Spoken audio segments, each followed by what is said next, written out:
Okay, welcome. I'm Amira Hanafi. I'm the coordinator of the Literatures of Annihilation, Exile, and Resistance series at the University of Notre Dame. And as you can see, we're in a Zoom meeting mode, which means you're free to keep your camera on. Please do so if you feel comfortable, because it's wonderful for our speakers to be able to see their audience. And although I know we're all located in different geographies here, this event is hosted by the University of Notre Dame, which I would like to acknowledge is situated on the traditional homelands of indigenous peoples, including the Haudenosaunee, Miami, Peoria, and particularly the Pokagon Potawatomi, who have been using this land for thousands of years and continue to do so. We recognize our own place in history and practices of colonialism and understand that our responsibilities extend beyond this gesture of land acknowledgement. We must also reflect on the University of Notre Dame's past, present, and future relationship with the original stewards of this land and actively pursue ways to amend this troubled relationship. Literatures of Annihilation, Exile, and Resistance is an interdisciplinary research collective and lecture series, and we're focused on questions of human rights and the arts in the global Middle East Swana region. The series was launched by Azurine Vandervliet Olupi, who is here with us, and it is co-sponsored by the College of Arts and Letters and by the Kroc Institute for International Peace Studies, and housed at the Initiative on Race and Resilience, directed by Mark Sanders, Professor of English and Africana Studies. We have a new website at litofexile.nd.edu, which includes an interactive map that traces the migration routes of all of our guests. We invite you to visit the site to explore our archive of events, written interviews, and more, including a conversation between Nadia Owusu and Armand Chowdhury, which was just published this week. And I'd like to thank our partners for this event. It's co-sponsored by the Gender Studies program at the University of Notre Dame and is presented in partnership with the Kevorkian Center for Near Eastern Studies at NYU. We are also partnered with the Transnational Literature Series at Brookline Booksmith, and I want to thank them for their collaboration with us and encourage you to purchase our guests' books through Brookline Booksmith. Our graduate affiliate, Kristen Garza, will put those links in the chat now. Feel free to make your purchases anytime throughout the event. This afternoon, our guests are Randa, Jarrar, Zeyn, Joukhadar, and Mejdulene Shomali. I'll read a short introduction for each of our guests, after which Randa and Zeyn will read from their work, and that will be followed by a conversation moderated by Mejdulene. There will be time at the end of the event for Q&A, so please at any time feel free to leave your question in the chat and we'll get to as many as we can during the Q&A period, during which you will also be invited to raise your hand to turn on your camera and ask a question that way. Our first guest is Randa Jarrar, who is the author of the memoir Love is an Ex-Country, the novel A Map of Home, and the collection of stories Him, Me, Muhammad Ali. She is also a performer who has appeared in independent films and the TV show Rami, where her essays have appeared in the New York Times Magazine, Salon, Bitch, BuzzFeed, and elsewhere. She is a recipient of a Creative Capital Award and an American Book Award, as well as awards and fellowships from the Lannan Foundation, Penn, and others. She lives in Los Angeles. Zeyn Joukhadar is the author of the novels The 30 Names of Night, which won the Lambda Literary Award and the Stonewall Book Award, and The Map of Salt and Stars, which won the Middle East Book Award and was a finalist for the Goodreads Choice Awards and the Wilbur Smith Adventure Writing Prize. His work has appeared in the Kink Anthology, Salon, the Paris Review, Hank, and elsewhere, and has been twice nominated for the Pushcart Prize. He guest edited Mizna's 2020 Queer plus Trans Voices issue and is a mentor with the Perry Plus Collective. Mejdulene B. Shomali is a queer Palestinian poet and assistant professor of gender, women's, and sexuality studies at the University of Maryland, Baltimore County. where she is also affiliate faculty in the Department of Language, Literacy, and Cultures, and the program coordinator for Arab and Muslim American Studies. And she received her PhD in American Culture from the University of Michigan and her MA in Women's Studies from the Ohio State University. Her academic prose can be read in Multi-Ethnic Literatures of the US, the Journal of Middle East Women's Studies, and several other journals and edited collections. Her poetry can be read in Copper Nickel, Tinderbox, Diode Press, Mizna, and multiple other venues. Her book, Between Benet, Queer Arab Critique and Transnational Arab Archives, is forthcoming from Duke University Press. It's my pleasure to invite Randa Jarrar to begin by reading from her work.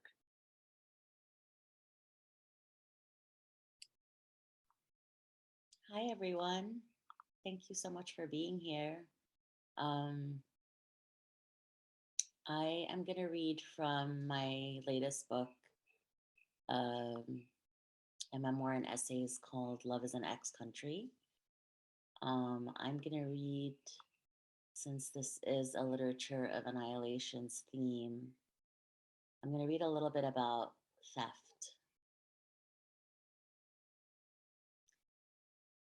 An ex-student sent me a message saying that she was going to Palestine, Ramallah, the following month. She asked, "Do you want me to bring you anything from the homeland?" "The homeland," I said. "Bring me the whole homeland." "I wish," she responded. That wound, that sense of constant ache for home, that feeling that refugees have, that we were robbed of a resting place, it never stops. Inventory. A keychain, lipsticks, hair products such as serum at $15 an ounce, clothes, skirts, and tops and dresses, shoes with my old ones left on the display shelf, or maybe I take them home. A phone line, I used my ex's social security number to start it, ran a $400 bill before it was shut down. He was an abuser, whatever. Food, all sorts of meals from Whole Foods and sundry items from self-serve bulk sections of grocery stores around the country, cashews, tea, dried fruit, crystallized ginger, all of which I labeled as a similar colored product that costs 800% less or just put in my pocket, toilet paper from bars and libraries, and once the Cheesecake Factory, cocktail glasses, usually still with cocktails in them, ibuprofen, lighters, mostly on purpose, a very large bag, which I took off a mannequin, slung around my shoulder, shopped the store for an hour while wearing, then walked out with the plastic security tag making not a sound. I like to think the bag grew accustomed to me. Several blocks of printing paper, pens and pencils from offices and people, a compact mirror from the Louvre gift shop. I am a thief. Unlike most people, I never stole as a child. I knew it was wrong and I was afraid of the consequences.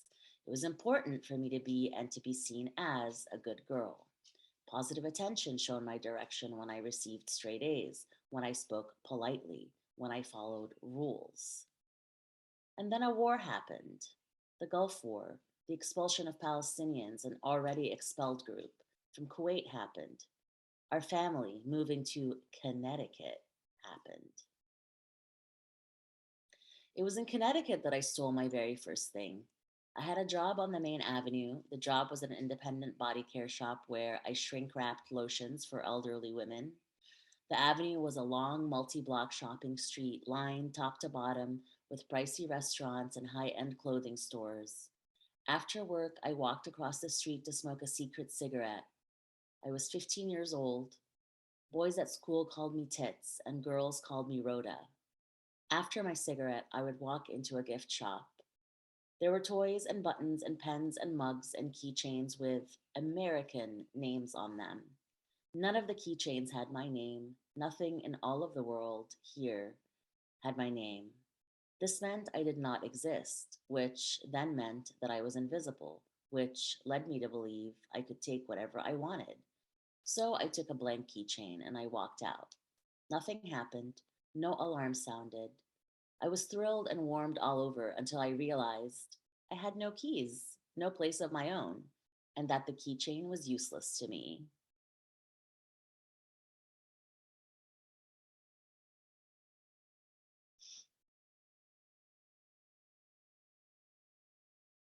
I'm going to stop there.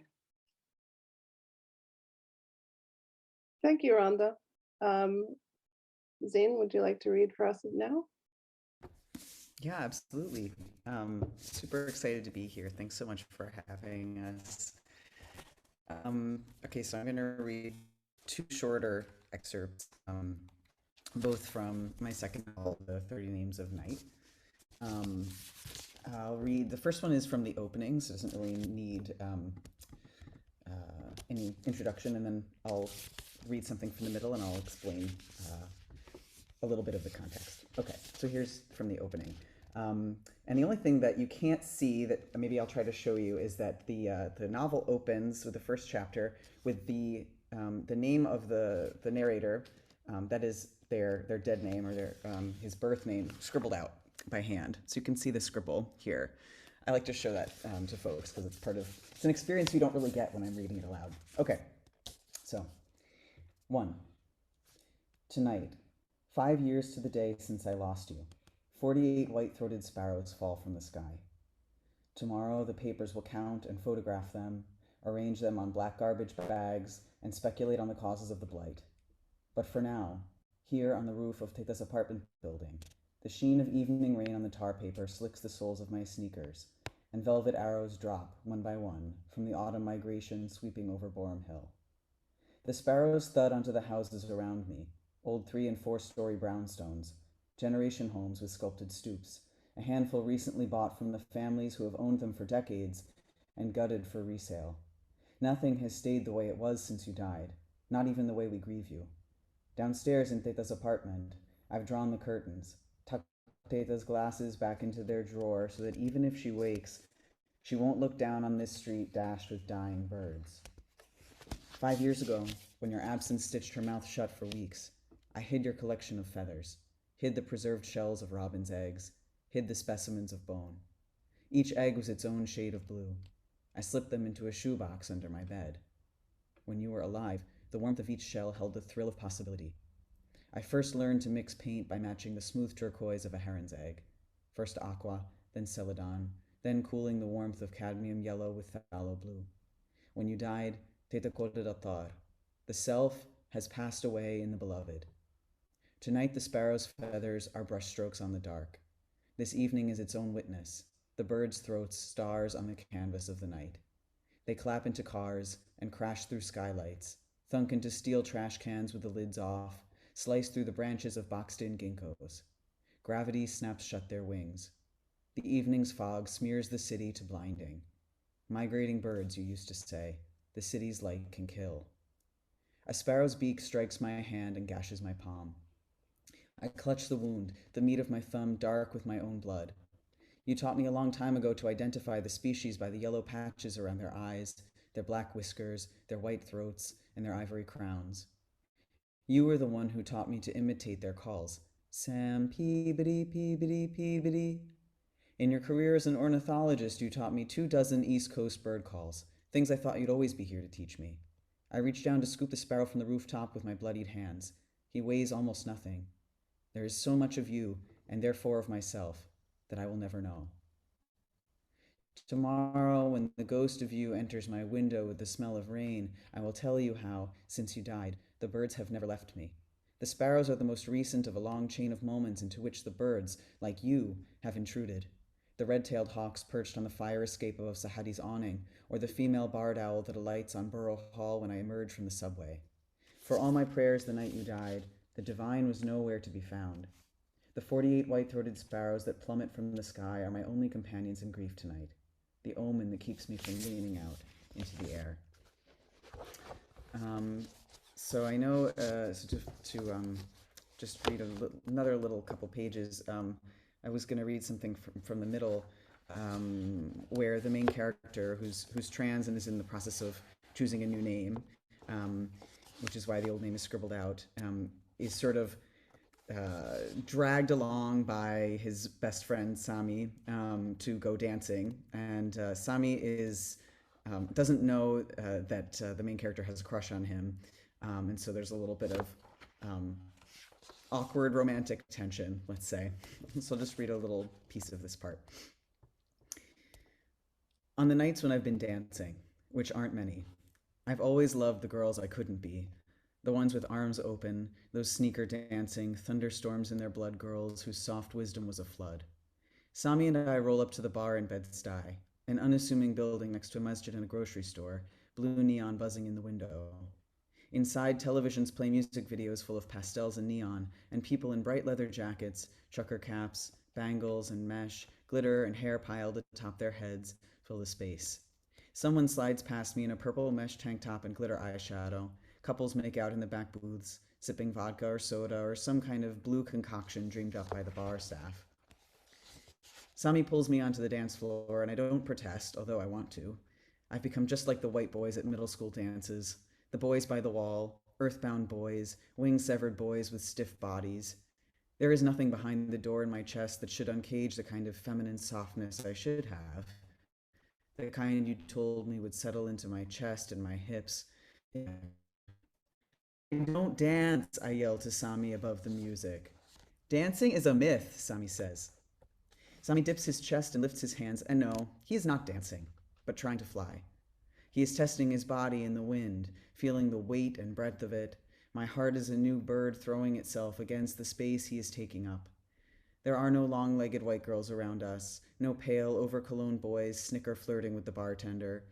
Instead, all around us there are brown and black bodies marked with glow paint and tattoos, micro-minis and leather short shorts, calf-length dresses and pleated faux silk atop unshaven legs. There are bodies with breasts, with thighs, with scars, with canes, wearing high heels and high tops, large bodies, small bodies, bodies that twirl and shake and fill the room. And no, this is not dancing. This is a becoming of winged creatures. The DJ turns the music down and the room stills to listen. Even over the bass beat, the sound of the ashazan next door is loud enough to make itself heard. The DJ has lowered the music out of respect, so that the call to prayer becomes part of the music. The room continues to dance as though this is simply another rhythm to move one's body to. Once, a friend of yours from Marrakesh played us a recording of the azan from the streets of the old Medina. She said it reminded her that no matter what she was worrying about, life was fleeting, and one day none of the fears that plagued her would matter at all. I always liked that about the azan, that a sound could both remind me that I was going to die and comfort me with the reminder that I was still alive, that it could remind me of the ways my ancestors touched their foreheads to the earth, that a single sound could tap that ancient place in my bones and make it sing like a plucked string. The last time I went to the masjid with you is as alive as though it is still happening. It is Ashura and I'm fasting. It is a hot day. I put on my abaya, wrap my hijab, and walk with you up the stairs to the women's room. I take off my sandals and set them in the cubby, and inside the carpet meets my hungry toes. The women burst into the room like eagles, faces bright, their abayat emerald and night black and pomegranate. Half of the women who greet me look like Teta, like the woman I am supposed to one day become. Assalamu alaikum, we say to one another as women arrange themselves in rows for prayer. Wa alaikum assalam. We recite and bow our heads and turn to our angels on either side. And then the day is gone, and we break our fast behind closed doors where teenage girls whip off their hijabs and laugh, sequester themselves from their mothers, tell dirty jokes, oil their fingers with turmeric chicken. Bismillah, we say, and eat until we are full. In those days, as out of place as I felt in the world, I would have dared anyone to tell me we were anything less than our own feast. I haven't prayed since the day they slid you into the earth. Your grave faces a copse of pines that separates the cemetery from the homes of rich families who don't want to see the dead and the grieving. We buried not a person but a continent that day. We're made from clay, after all, aren't we? And underground springs and threads of copper run in our veins. When this country asks me where I'm from, they aren't asking for the city on my birth certificate, but whose earth is in my blood. Then the azan is over and I'm swimming in the music. I paint the space around me with my body.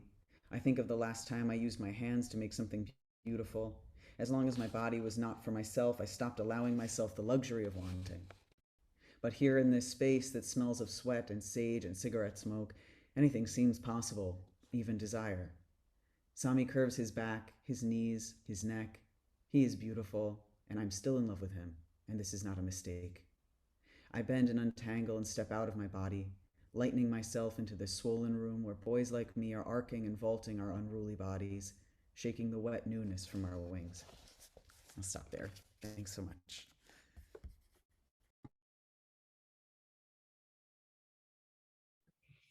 Oof, thank you both so much. You both describe like grief and joy so differently, but so exquisitely and so felt in the body.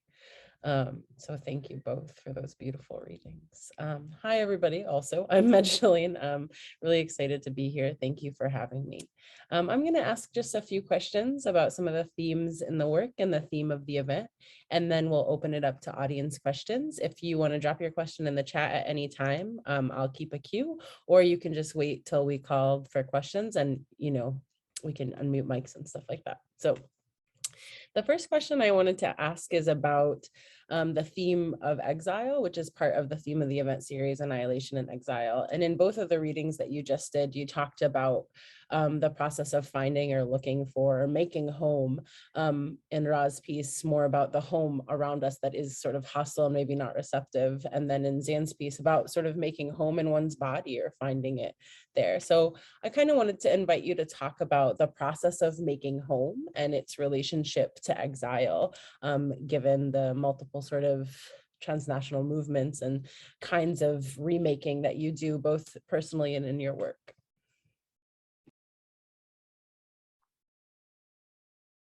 Yeah, so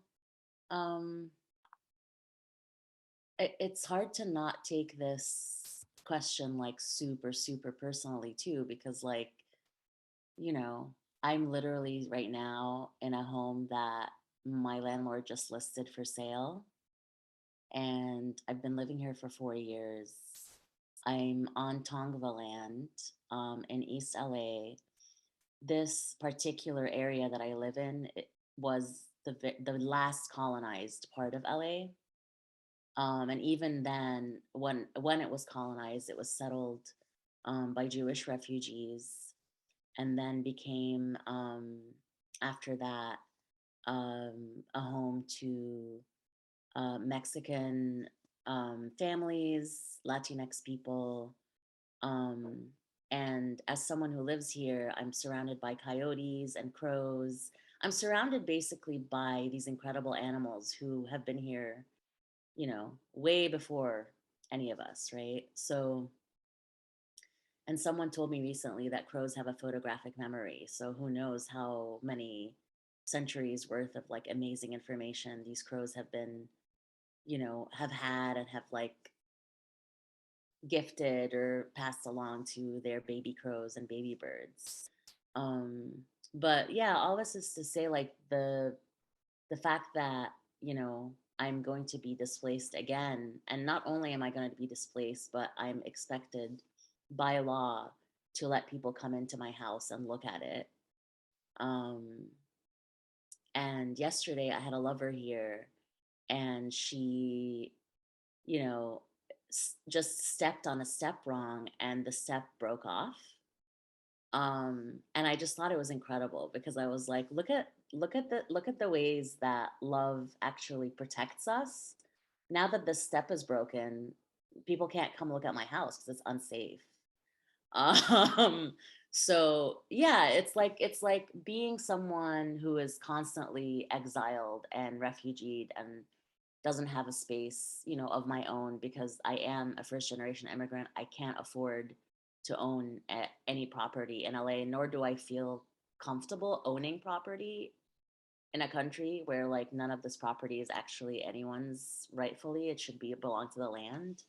Um, but yeah, it's like this constant poem that I feel like I live in as a Palestinian. And I can't like stop from writing about it. It's just something that affects me like literally every day, every moment.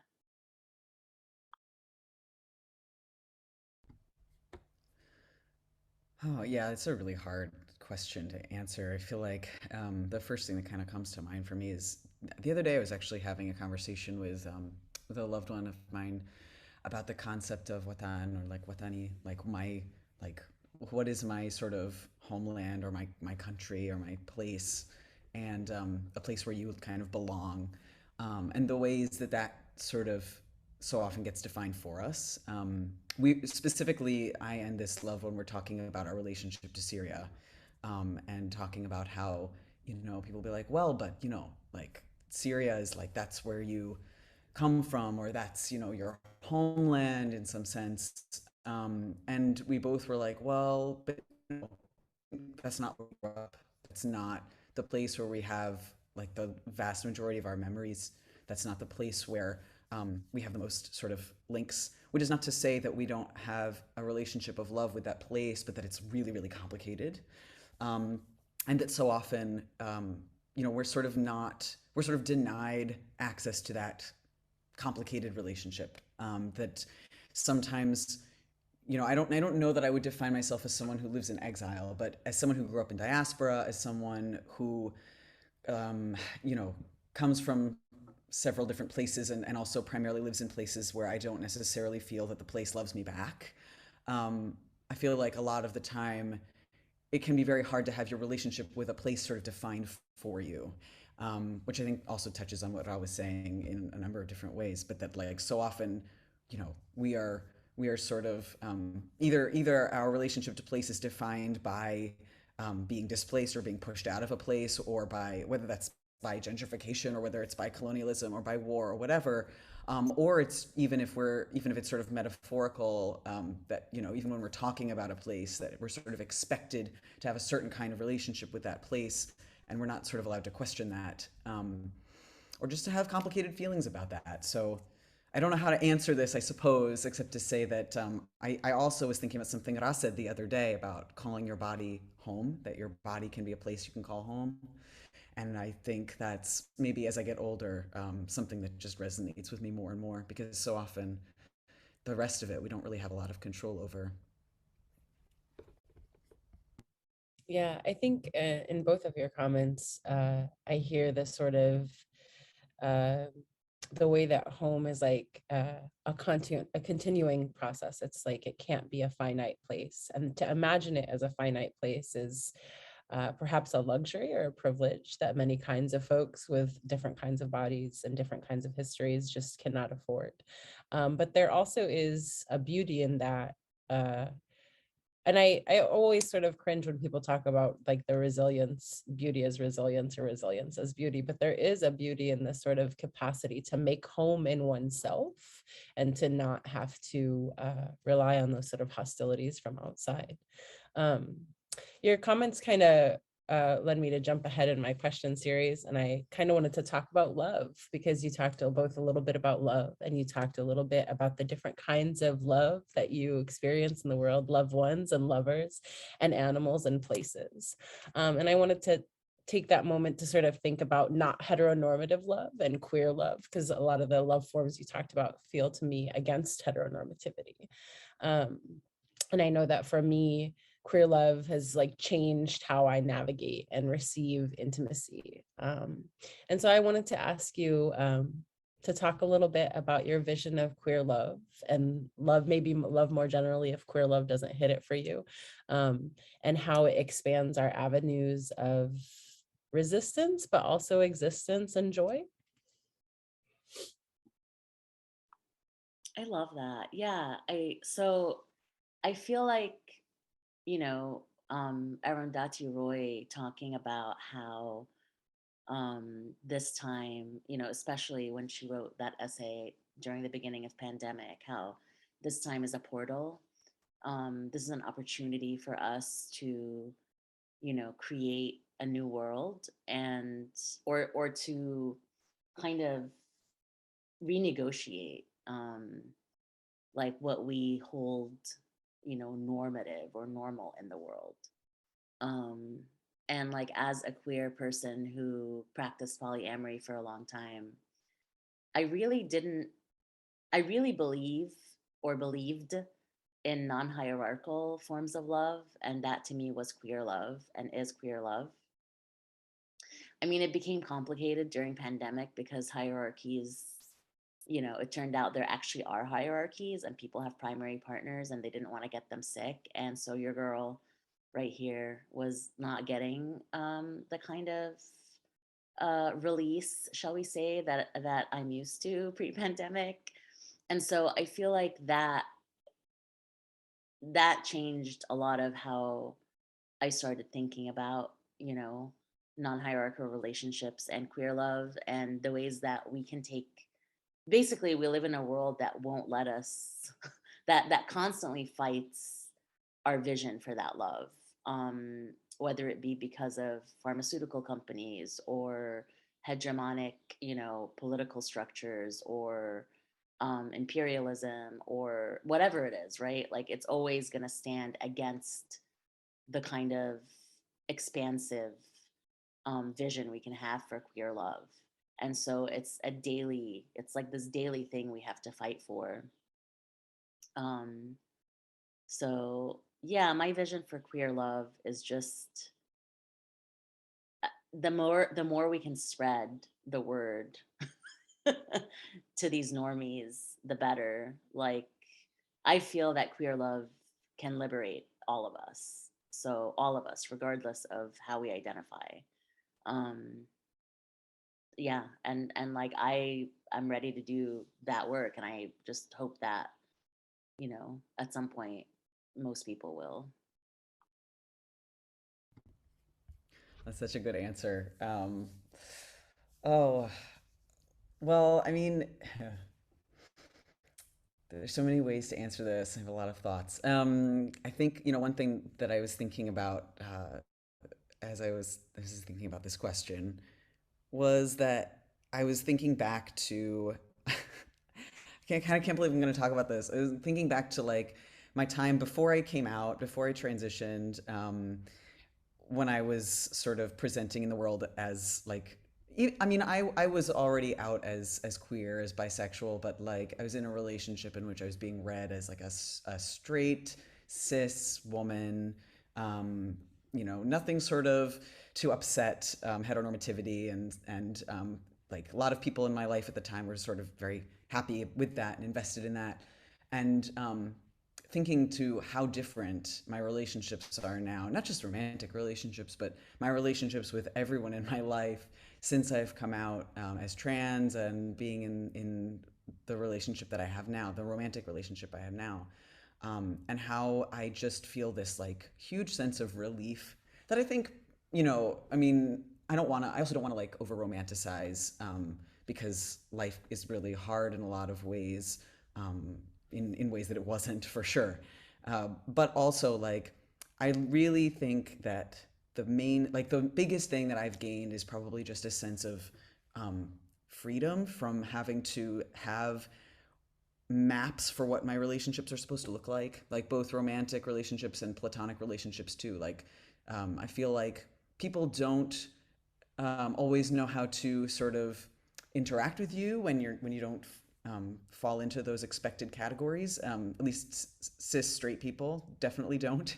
And that sometimes that's led to people like sort of removing themselves from my life, and in some cases that's led to them being like, wow, I don't know, I can't put you in any box, and I don't know how to deal with you or your relationship to people or place, and so I'm just going to try to take you as you are, and sort of question my own expectations for you, and sometimes that leads to them questioning their expectations for themselves too, and sometimes that's been really beautiful. But for me, I just feel like I definitely have an ongoing sense of like, wow, thank God, because I'm really grateful that if I think that for those of us who walk through the world where we are sort of um, unable to assimilate into cisness or heteronormativity, there is a sense of like, wow, I'm grateful that I don't have these maps anymore, that I don't have to try to fit myself into these expected pathways or expected progressions of or hierarchies of relationships. Um, I'm really grateful for that because I feel like it allows me to experience people in a way that is more, um, maybe it just allows me to experience them as in a more like immediate sense or with less judgment. And I think that I want that for more people, maybe, is what I'm trying to say. That I feel like that could benefit everyone. I mean, not just, I don't think it is something that only benefits queer and trans people. I think that, like, in my life, the cis het people in my life who have tried to embrace that way of being like, oh, I'm just going to try to take people as they are and not sort of have all these expectations for who they're supposed to be and how I'm supposed to interact with them or see them. I think that those people in my life have also benefited. And I don't know. I think that's a good thing. Was the gay agenda love all along? I can't, who knew? Who saw it coming? Okay, so thank you both for those amazing questions. I think, yeah, I feel so much resonance with the idea that being queer has actually saved my life so many times over. And I think it is a source of, I don't know, abundance rather than scarcity. And I think that that's when I think about the potential of queer love, as you both articulated, it's the potential of abundance, right? To love more and better and broader, rather than in these like really narrow defined ways. Yeah. So I'm going to switch affects here. I'm going to go to rage because that's the other word in the title. And then maybe we'll circle back to some of the other questions. But one of the things that happens for queer folks and trans folks and any sort of BIPOC folks who are facing white supremacist beliefs is that they're often called to tone police and practice a certain amount of respectability in order to be accepted or to be good versions of the thing that they are, the person that they are. And at the same time, queer and trans, Black, Indigenous, and people of color are also like the recipients of a huge amount of white rage and cis rage and just normative rage more broadly. And so I wanted to ask you all how you navigate this double bind in your work and in your, if you want to speak to your personal self as well, of sort of being seen as always already rageful, but then also being the recipients of rage. And I ask this particularly because I think both of the canon of your work is really invested in rejecting respectability and rejecting normative affect. And so I just wanted to hear you talk a little bit about that. I will outrage any motherfucker, like, come for me. Yeah, I just feel like so much of, what fuels my work is my rage. And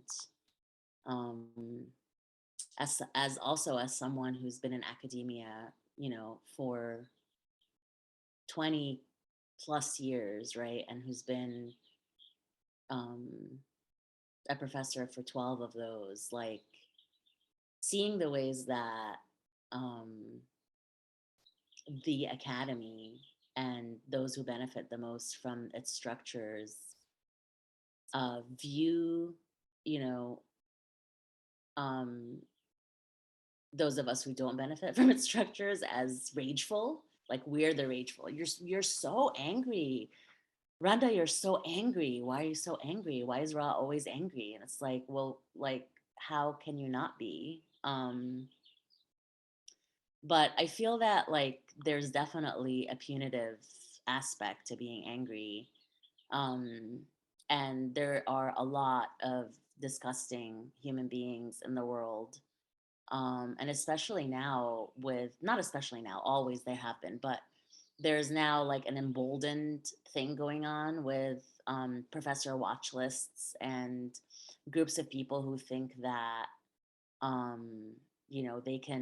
they can tell us how to think, how to teach, to steer away from critiquing like violence and the violence of the myth of whiteness, really, that actually harms everyone.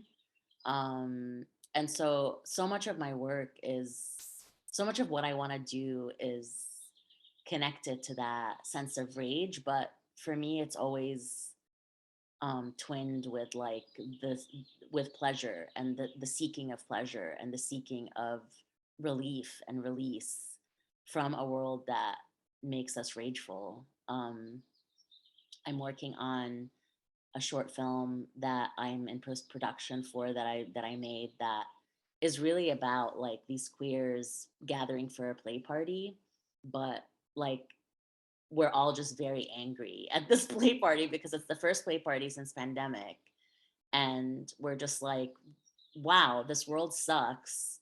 Thank God we're able to gather in this moment, but we're rageful about how, everyone basically like, such a small percentage of people benefited, like literally financially from, all the suffering that's been going on. And the way to get past it or through it or to keep fighting through it is through pleasure and trust and being together. Um, but yeah, like being at a protest, seeing like rage in a protest and how people power actually like works, um, is very healing, I think. And it's Aries season. Oh my God, it's Aries season. Let's be so angry. What do you think? Aries season. Oh, go ahead. No, I was just asking you, like, what are your thoughts on this? Well, I was gonna say Aries season is definitely the perfect time to be angry. Love I mean, any time is a good time to be angry, but oh gosh, I have a really hard time with anger, actually. I've always had a really hard time with anger, and I feel like it's one of those emotions that I have to really, I have to really work to allow myself to feel it, just because my rage has been so policed for so much of my life. Including by my family of origin and just by like society in general. And you know, I think as I have sort of moved forward, let's say, or moved, I don't know, is forward the right word? Moved, let's say, in my transition. I don't know if there's like a forward and back or whatever, but as I've continued in my transition, my anger has also been received in a really different way, in the sense that like before, if I was perceived just as a woman, people were sort of like, oh, well, your anger is unwanted but not dangerous. And now, if I'm perceived as not a woman, or I'm rarely perceived as, I don't really get perceived as a cis man usually, but if people are like, oh, well, you're more masculine and therefore your anger is more dangerous or more suspect or more scary, uh, that also unfortunately makes it very hard to allow myself to feel it, and to find outlets for it, um, and I've definitely had to just sort of like work at making containers for my anger, finding ways to incorporate it into my work, being able to look at it, get some distance from it, because the fact of the matter is that I am really angry. I think we should all be really angry about a lot of things. um, and you know the other thing about anger is that, anger, and this is something I learned from my therapist. Okay, anger is a feeling that comes from knowing that we deserve better. So personally, I feel like anger is a very can be a very useful emotion for those of us, who are oppressed, in various intersecting ways. Anger is the thing that tells us that things could be different, and so I think that now, uh, as I try to embrace my anger in my work, let's say, I try to come at it from that perspective, from the perspective of, okay, if I'm angry, that doesn't have to be a bad thing. It's actually, part of the reason that anger is so policed in oppressed people is exactly that thing of wanting better and knowing that we deserve better. So I try to remember that, and to try to incorporate it in my work by looking for the thing that that needs to be better, that could be better, or that is, where is the block, so to speak. Like, is this anger coming from a place where something needs to change? Is it coming from something that can't be changed, like something that happened in the past? And if it is, then, is that, how can I look at that thing? because I think sometimes for me, like sometimes I have a hard time feeling my anger because I'm just so used to feeling powerless in so many ways in my own life. And I think a lot of us are. And so that sort of the relationship between anger and power or powerlessness, and trying to not allow the world that often makes me and a lot of us feel powerless, trying not to allow that world to sort of take away my anger, to try to hold on to the anger, even if I can only do very limited things with it, um, is something that I try to hold on to in my personal life as well as in my work. And I don't exactly know, I don't have an answer for, how to do that, except to say that it's an ongoing practice for me. I don't think that it's easy, but I do think it's important. I feel like we should all thank your therapist for having such a curious disposition toward anger, because I think it's very hard to approach one's emotions with curiosity, right? Like it is hard to sort of be able to step back for them and say, what can I learn from this emotion? Yes. I also think, thinking about both of your comments, like folks who have been socialized into femininity, any sign of anger is perceived as a lack of control, right? Or a lack of, a sign of their mental weakness, or a sign of hysteria, or a sign of something else. But what you were both narrating to us is that anger is actually your analytic being sharp and detecting precisely the problem and the reason that you feel discomfort and that you feel unsafe or that you feel unhappy. And so that reframe of anger as a generative and as a diagnostic is also really, really compelling. I was also thinking about when you were talking about some of the sort of super racist and Orientalist tropes that inform representations of Arabs and Muslims, especially by non-Arab and non-Muslim writers. And Arabs are always angry. They're always unintelligibly angry. They're always sort of perceived as savage through that anger. And this is just really a way for me to transition into thinking about how you all navigate some of these really devastating tropes about Arabs and Muslims in your work. And I was thinking when I wrote the question initially, thinking particularly about how some of these stereotypes sort of write queerness and transness out of Arabness and Muslimness, or out of Swana identities, and they perceive it as inauthentic or I know, or an assimilation to whiteness, right? That's a very dominant narrative in many conversations about queerness and transness in Arab and Muslim cultures. And so I just was curious if you could talk to us a little bit about how, as writers and artists of many different genres, in fact, you navigate some of these preconceived conditions of narrating Arab and Muslim subjects, especially queer and trans Muslim Arab and Muslim subjects, and or. We're so gay. Like the fact that anyone thinks that it's Western, we taught the West how to be gay. We invented blowing each other. The Greeks did it, the Romans. No, boo. Africa, North fucking, like the Egyptian fucking gods, like come on. And also, Enheduanna, right? Like Enheduanna, 23rd century BC, first lesbian poet, not Sappho. Iraqi, an Iraqi lesbian poet. There's also Abu Nawes writing homoerotic poetry.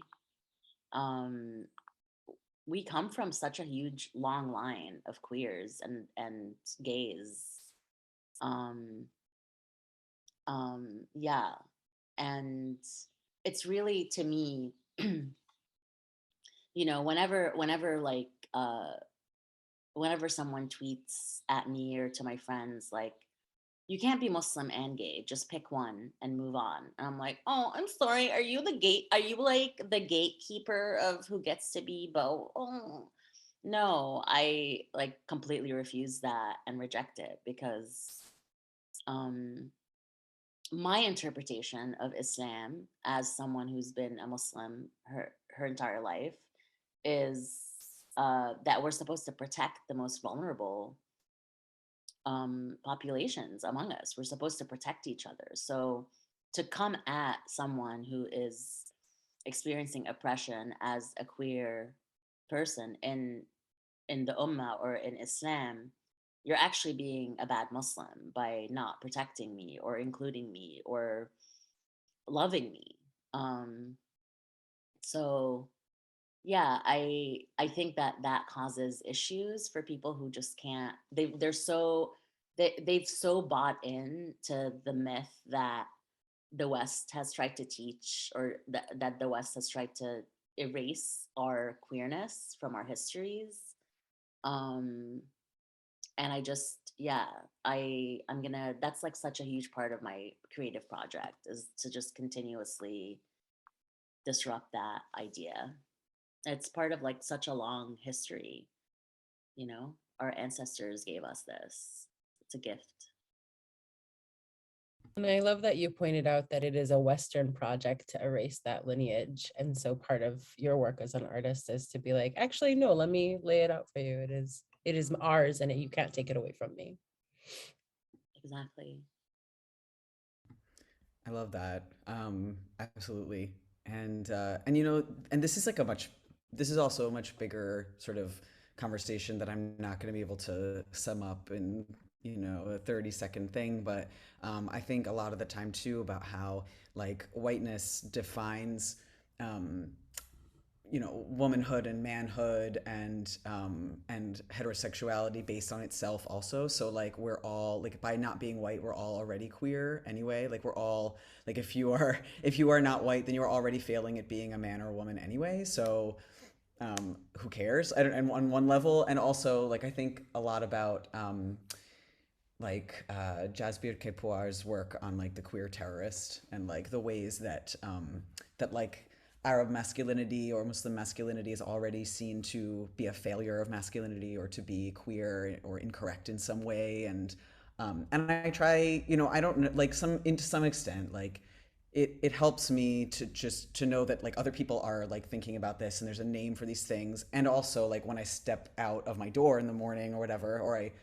go and I'm in an airport, like there's also just a way in which it's like, well, okay, like I'm just going to be perceived in whatever way I'm going to be perceived, and whatever way that is, I will be perceived as being incorrect. So I have to just like let it go. Um, and also, I feel really lucky that I have, you know, a lot of community of queer and trans Arabs, Muslims, Swana folks. That's like where that I can like ground myself in that community.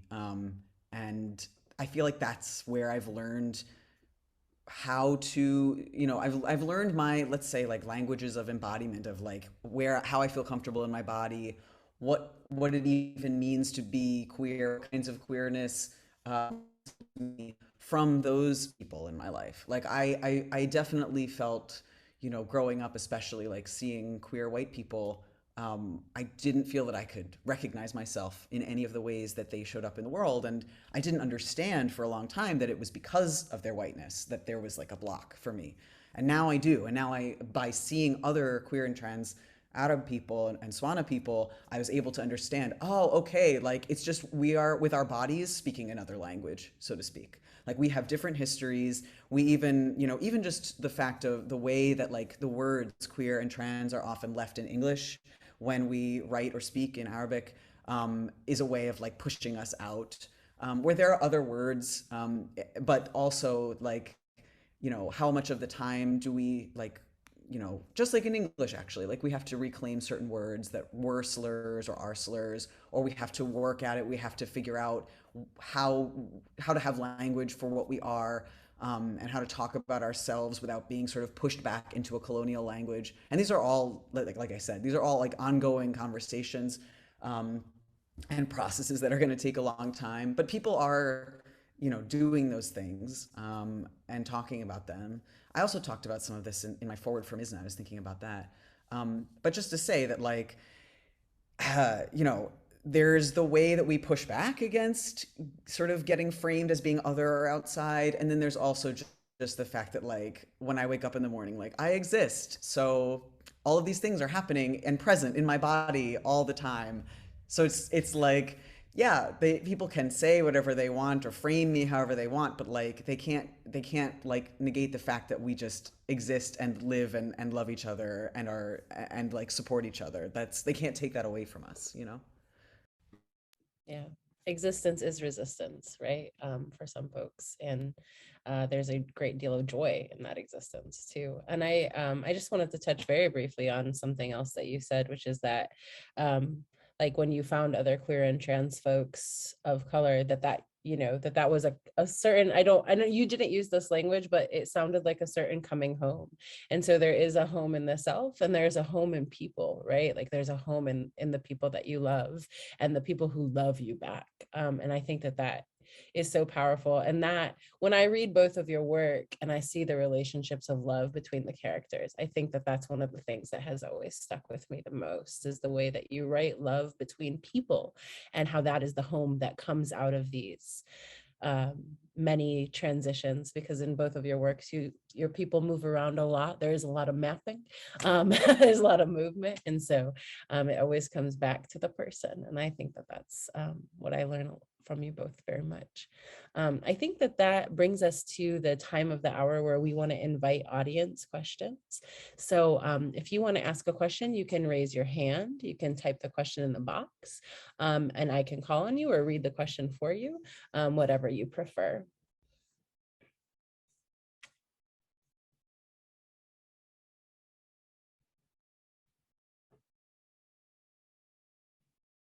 Azarine, do you want to go ahead? Yeah, sure. Thank you for that wonderful conversation.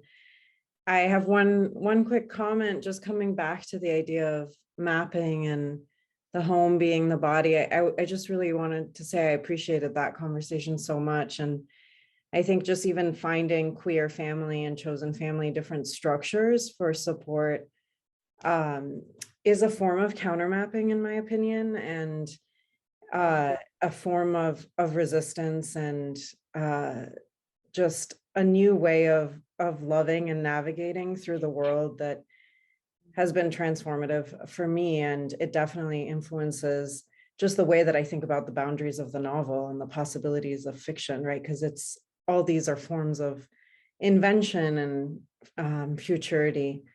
My question actually has to do with humor, and what comedy or humor can also offer us in terms of healing, but specifically just within our own kind of literary traditions and cultures, the importance of laughter and the kind of ease with which I feel like when I'm with my queer Swana community, we laugh constantly at everything, even within academic spaces, which is a space that I find resists laughter really, really intentionally and in very bizarre ways. There's a kind of performance of seriousness that I think actually undercuts the gravity of the work that we're doing. So I'd love to hear about that, and because it's present for you in your work.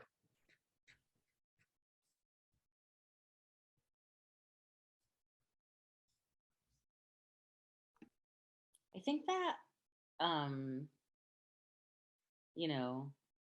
humor is it's just like it is so connected with rage, and with truth telling.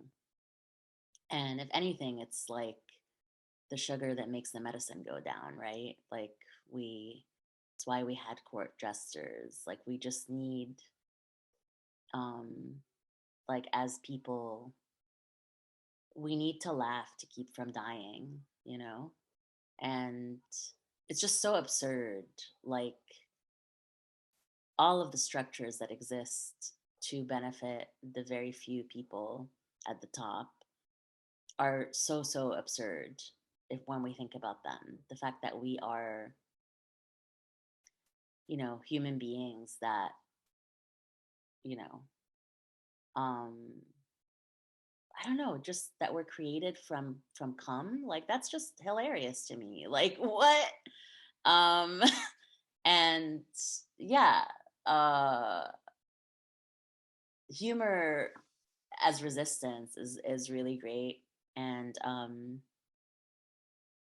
I think that wrapping critique up in humor is also a way to kind of slide it past folks who might not easily accept it.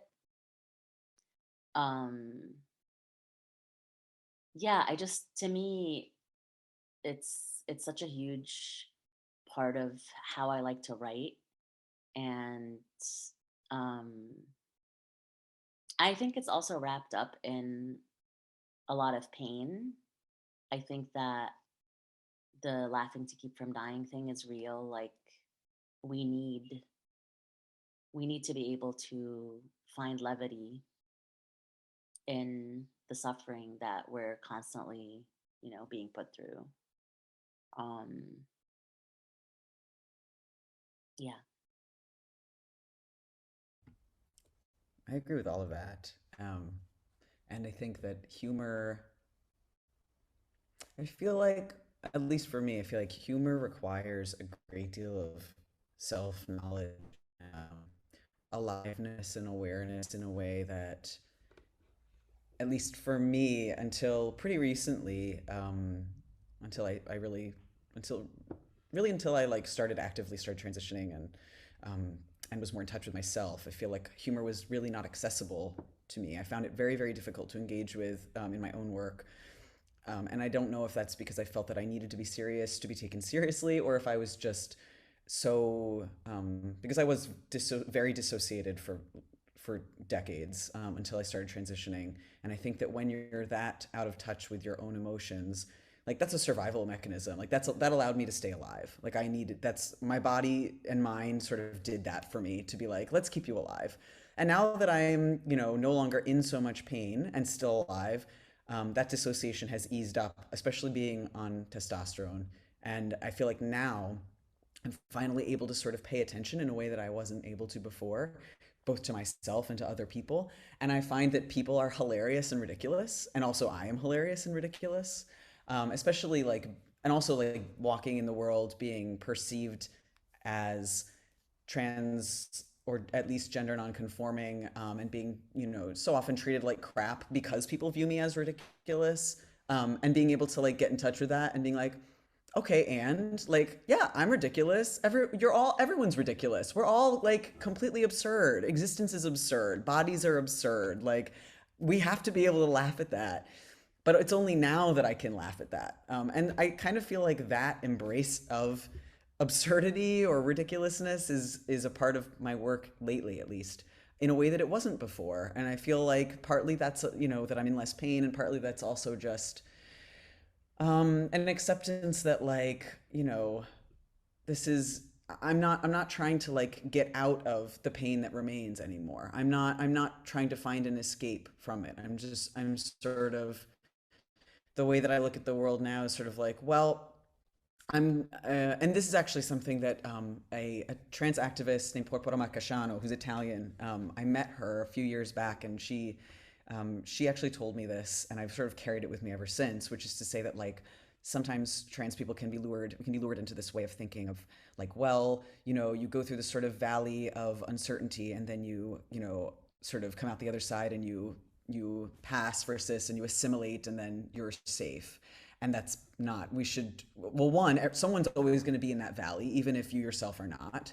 And two, like, what would life look like if we weren't pressured to sort of take that exit, which is also not available to the vast majority of us anyway, right? So what is life like in that valley of uncertainty? What is it, what does it look like if in your own work you try to invite the cis reader, or the straight reader to stay with you in that place, and to be like, don't try to escape. Don't try to like make this into something that is palatable for you or feels safe for you. Like, come be uncomfortable with me, because I have to be uncomfortable all the time. So you can handle it for a little while. And maybe part of the way to look at that for me has also been through humor. I don't know, but I think it eases things a little bit for me. So I try to embrace it.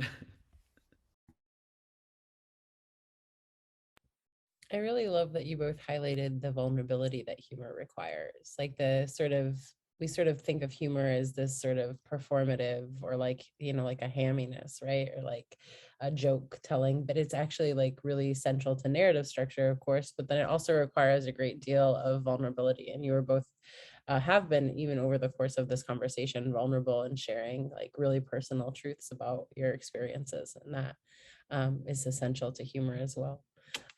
We do have time for other audience questions if we have audience questions. Um, give people a minute.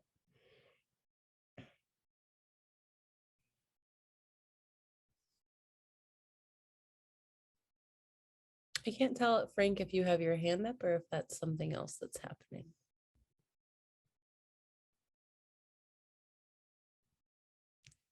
Yes. No, that's me holding the phone. Oh, okay. My apologies. Sorry. No problem.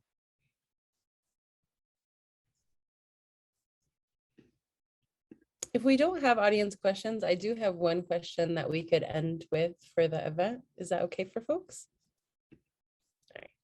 So my last question, I like to give our artists the opportunity to maybe tell us what they're working on right now and share a little bit about that. And if you don't want to talk about that, I would invite you to answer the question of what inspires you right now. And if you're feeling juicy, you can do both. So it's up to you. I'm inspired by, you know, queer love, as we were talking about, and I'm also inspired just generally by living in Los Angeles and being in a city where people are constantly trying to like come up with stories and like create these like replicas of things and costumes and just the kind of like performance aspect of everything. So I would say I'm inspired by performance, and you know the snippet that I shared about kleptomania and theft and you know thievery and the idea of like you know what is really theft. Is it theft to take from a giant corporation, or is it theft to you know be constantly asked to leave your home? um you know, the idea that people who steal tend to be people from whom something invaluable was stolen.